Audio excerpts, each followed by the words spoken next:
Hey, everybody. Good to see you. Happy Monday. I'm going to do a little quick tech check here and make sure I'm streaming live. Yep, here we go. Awesome. So, happy Monday, everybody. Good to see you. Um, happy Columbus Day if you celebrate that. If you're in Canada, happy Thanksgiving. I was born on Thanksgiving Day here in the US. But it doesn't always fall, Thanksgiving doesn't always fall on the same date every year. So Thanksgiving's always on a Thursday. And so about every 4 years, my birthday falls on Thanksgiving Day. So I always told my parents that they had a lot to be thankful for. My dad would always say, yeah, big turkey, ha ha ha. Very corny dad joke, but anyway, good to see you all here. And listen, if you are watching live, say hi in the chat, and let me know that you're tuning in. Um, I'm Cindy Baker. If you don't know who I am, I'm what's called an executive function coach. So that's the part of your brain that handles time management, organization, planning. So I'm basically a productivity coach. I'm also an ADHD strategist and specialist. So today we're going to tackle one of the most common struggles that I hear from clients, and that is building a routine that actually works. Especially if you've always just felt allergic to the word routine, it just sounds restrictive, right? Hey, and if you're watching the replay or whatever platform you're watching on, let me know. Just put hashtag replay, let me know. Um, so by the end of this session, you will walk away with tools to design flexible, ADHD friendly routines that fit your life and fuel your focus, because it's about creating structure that supports your brain, not suffocates it. So even when you hate routine, um, so if you've ever felt like routines trap you instead of help you, you are not alone. Because many entrepreneurs and creative professionals, especially those with ADHD, they equate routine with restriction, you know. But this is this was amazing when I discovered this, and you may already know this, but um, the truth is that routine isn't about rules; it's about rhythm. And when I began to see it that way, it changed everything for me. Um, Traditional routines do not work for everyone, especially if you're very creative. If you get bored easily, if you get distracted easily, because probably you crave freedom, not rigid rules. Life rarely neatly fits into boxes, and consistency feels boring or impossible. And maybe you've tried stuff like habit track. And I'm not against, in fact, I use habit trackers, I even have a planner.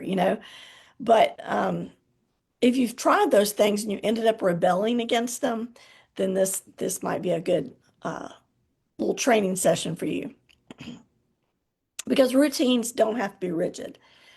Think of them like a favorite song.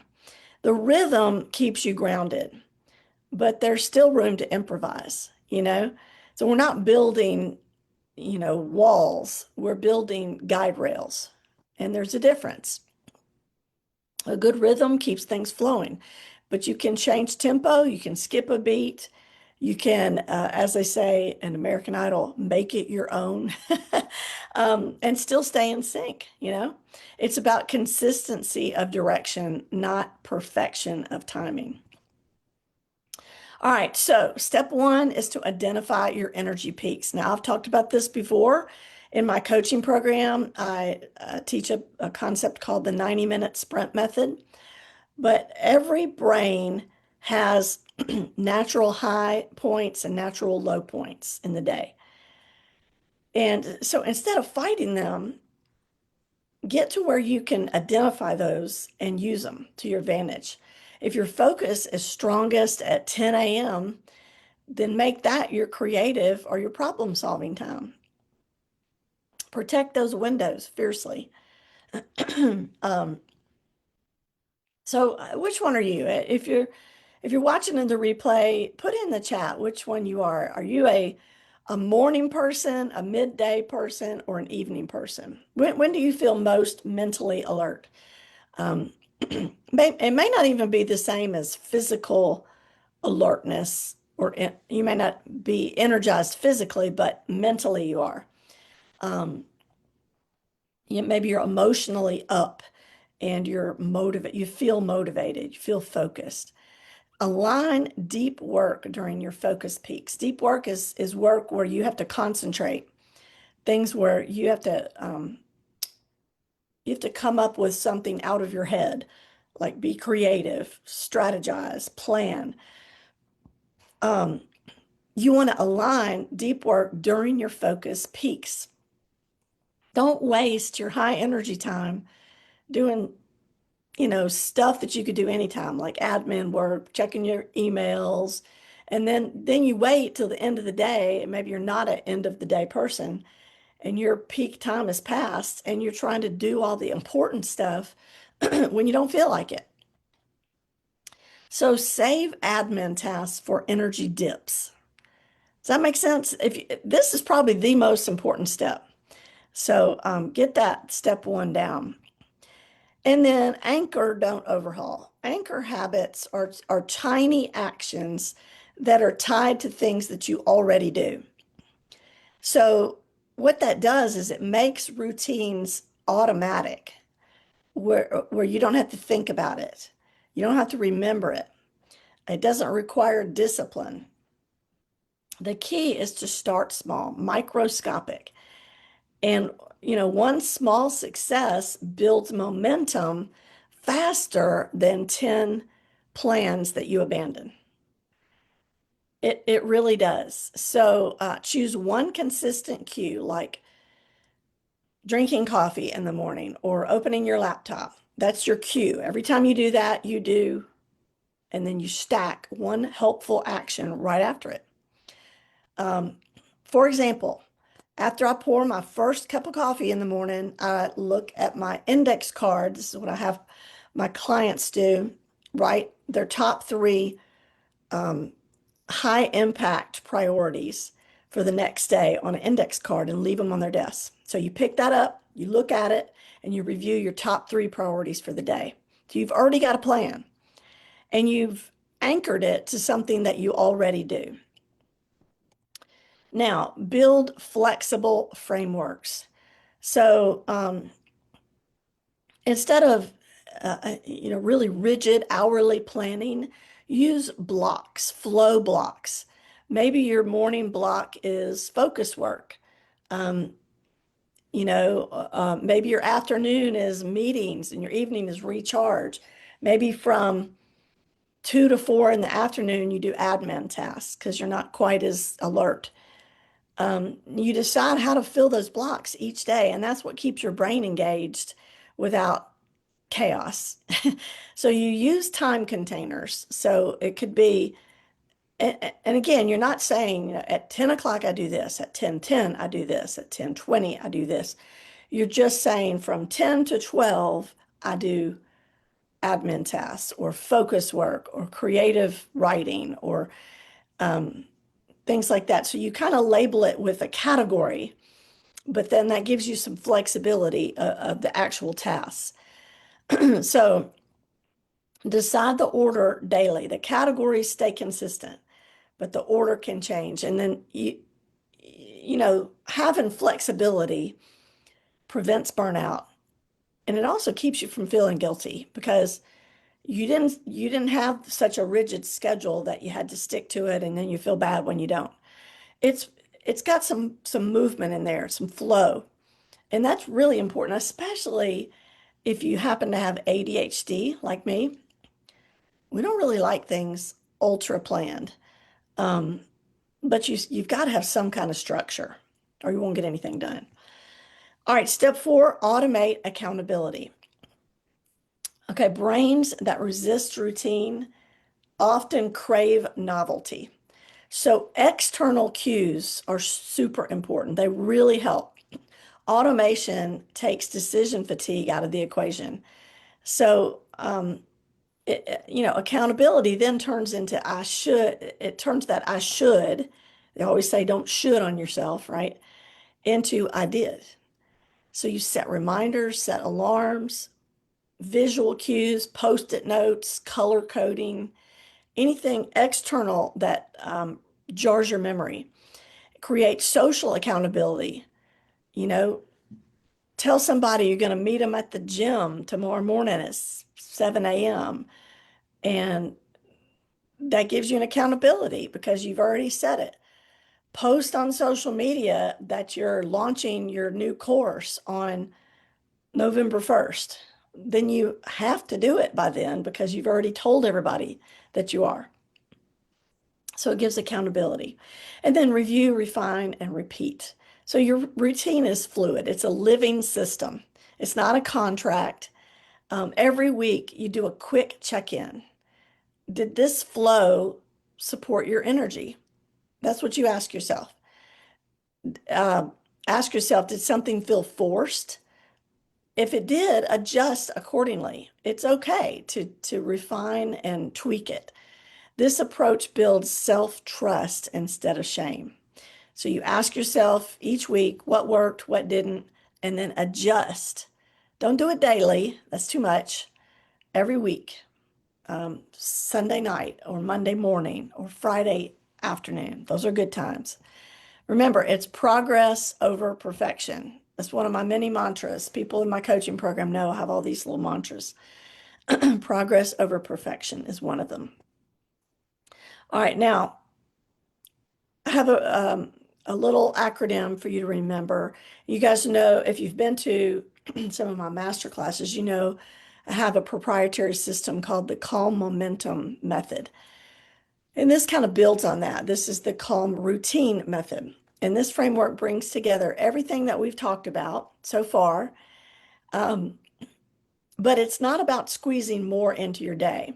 It's about making what matters fit naturally into your brain's rhythm. So the C is create clarity. Know your top three priorities each day. You'll get better at this as because at first you look at your list and everything looks equally important. But when that's the case, nothing gets done. So you want to pick your top three. What are things that are really going to move the needle in your life or your business, moving you closer to your goals? That's your top three. And then A is align with energy. Align your tasks with your energy flows. Match your tasks to your focus peaks. So more important, deep focus work needs to be when you're mentally the most focused. That makes sense, right? L, limit friction. Simplify tools and transitions. Is make everything as easy as you can. Take the decision fatigue away. M, maintain momentum. Celebrate micro wins daily. So again, once you get going, there's momentum and you want to celebrate that. Um, so there was one girl named Erin who used to say, like a lot of people, she hated routine. She would fight against it. She equated routine with boredom. She happened to have ADHD and she got bored really easily. Um, but she changed things up, and by starting with one 20-minute morning focus block, she she started to crave that consistency because she started to see some traction when she did that. And within a month, she was working smarter, not harder, because her routine finally worked for her brain. And see, when you're in charge of your routine and you find something that clicks with your brain, you're not going to hate routine anymore. You're gonna actually miss it when you don't have it. So uh, I don't have time in this training to go into the whole 90-minute sprint method, But you want to plan at least 3 flexible blocks per day, blocks of time. And it's going to keep you from feeling overwhelmed. You're going to get more done because you're going to be focused and you're going to focus on one thing during that time. Put away all distractions, set a timer, and just focus on that one thing and try to match it to your energy levels. All right, so remember the goal is not, I'm not trying to make you love routines, okay? um, I just want you to love what routines give you. They give you freedom, focus, follow through, finishing things. So start tiny and go into a curious mode. Just be curious. Before you say, well, this is not going to work for me, just be curious. What if it did work for you? What if you could change some things up? And then let consistency evolve naturally. Small wins create momentum. Flexibility is the key. That beats being rigid. Structure supports freedom. Structure does not take away your freedom. It actually gives you freedom, especially when you are creating the structure that works for your brain and for your energy cycles, your focus cycles. You can build consistency without killing creativity. That's the key. That's the sweet spot. Now, uh, I've got a couple things I want to let you know about. If you're ready to finally make your routines stick without guilt, without overwhelm, then I want you to invite you to 2 things coming up. One is tomorrow. Now, if you're seeing this on the replay, um, tomorrow, what is today? Well, tomorrow is Tuesday. And what is the date? Oh my gosh. Uh, Tomorrow is Tuesday, the 14th. Oh my gosh. The- October 14th, 2025, no matter when you're seeing this. Um, I do have a free live masterclass. It's called the Focus Fix. And I'll put the link to register under this video. It's at noon Central. And then on next week, or let's see. No, it's not tomorrow. It's Thursday. I apologize. The 16th. Thursday, the 16th.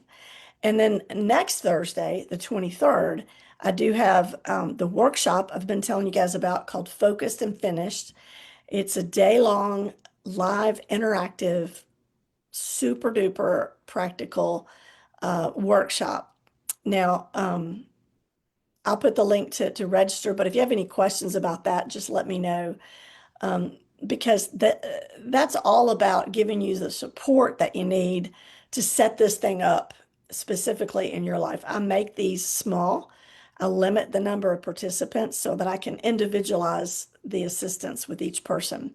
So you will walk away with a plan, a repeatable, uh, workable plan for finishing projects that you start. The important things, getting them done. We'll even get some things done while you're there.